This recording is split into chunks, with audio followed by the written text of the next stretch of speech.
Hey friends, welcome back. Today we're going to be chatting about the 9 books that I read in April. Honestly, probably one of the worst reading months I had this year so far. Yeah, that's absolutely true. Yeah, that's true.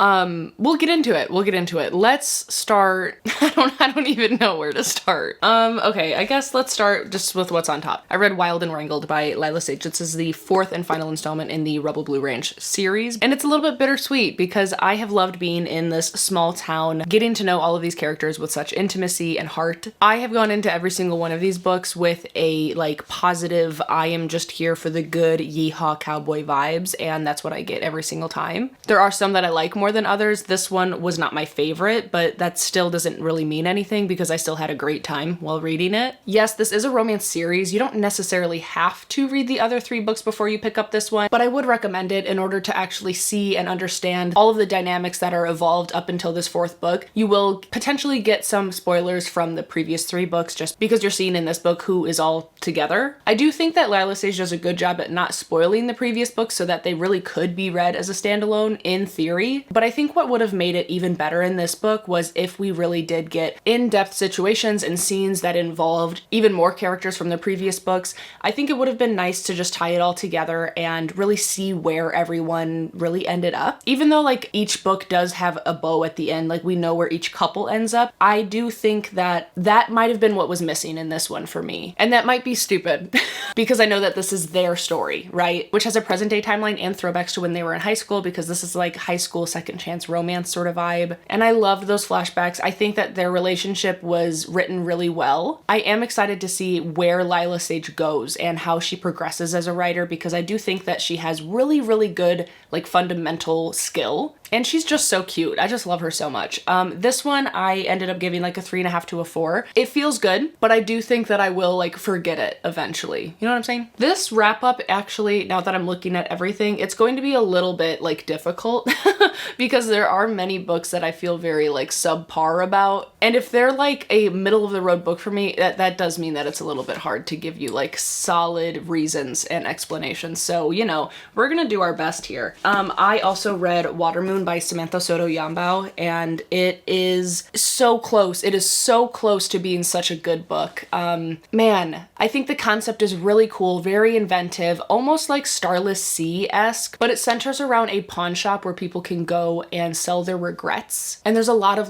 magical realism and fantasy adventure within this because the owner inherits this shop from her father, and she wakes up one day to find him missing, the shop ransacked, and the most prized possessions stolen. A physicist shows up at the pawn shop during that same morning, and they embark on this journey to figure out what's going on, where her father is, and so on and so forth. There are a lot of heavy fantasy, magical realism adventures going on. The writing is really beautiful, and the concepts are so cool. And it sounds like I love it, right? Because I want to love it so bad. It feels like I read this so long ago that I now can't even tell you why it started to lose me towards the middle of the book. What I do remember is that there are some really beautiful, insightful, thoughtful lines, but I also remember that it starts getting a little bit messy and chaotic within the plotline and storytelling. I think what I wanted from the book was to explore the pawn shop's lore a little bit more and get really down into the magic and world building, but at its core, it's mostly a mystery and fantasy adventure novel, but very slow paced. So it was a lot of things happening without too much explanation. And I think that is where it lost me. I'm doing my best to really figure it out for you guys.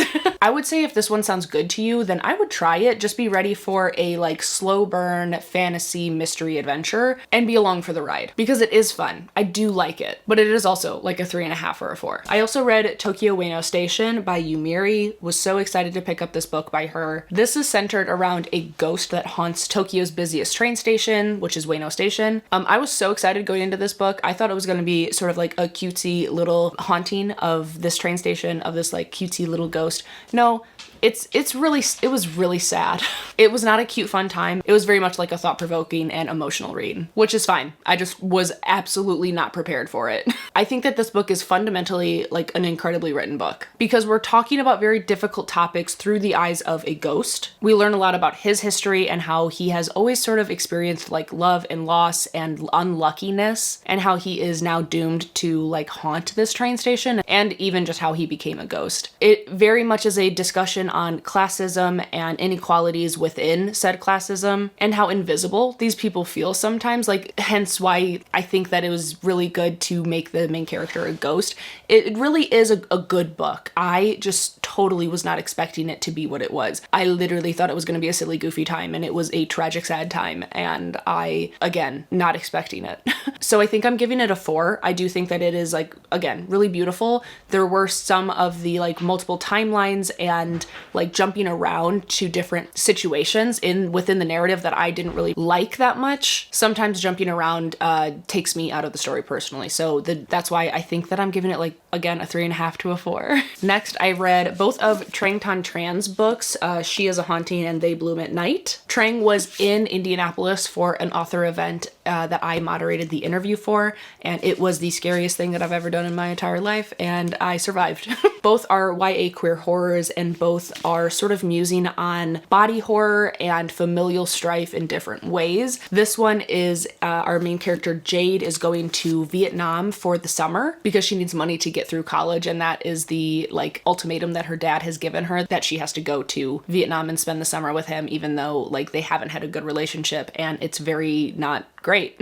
And the house that he has bought that is being renovated into sort of like an inn is haunted. And we learn a lot about the history of this place and all of the horrors that went on in that house, in that area, to their direct ancestors. And a lot of discussions are had. There is one scene in particular in this book that involves a neck that I think about to this day. And I told them about it in person, and it still makes me like cringe, but I liked it. I gave it a 4 out of 5. And then They Bloom at Night is their newest release. This takes place in Mercy, Louisiana, where climate change and tropical storms have sort of like submerged most of the town. And there are a lot of people that have gone missing. And our main character and their mother are sort of hired to help find these people and figure out what's really going on. This one also has some body horror. It has found family. It has a lot of strength and love, but it also has a lot of like very difficult familial dynamics as well. I think that they write those things really, really well. And this one was also a very strong 4 out of 5. Next, I finally read Parable of the Sower by Octavia E. Butler. It's crazy to me that she wrote this at the time that she did. It is basically surrounding a global and economic crisis that arises in early 2020s. We're following our main character, Lauren, who is 15 years old, and she lives inside a gated community with her preacher father, family, and neighbors. They're sheltered from the surrounding anarchy, but soon is put into all of the chaos, and it is a tale of survival. She herself suffers from hyperempathy, so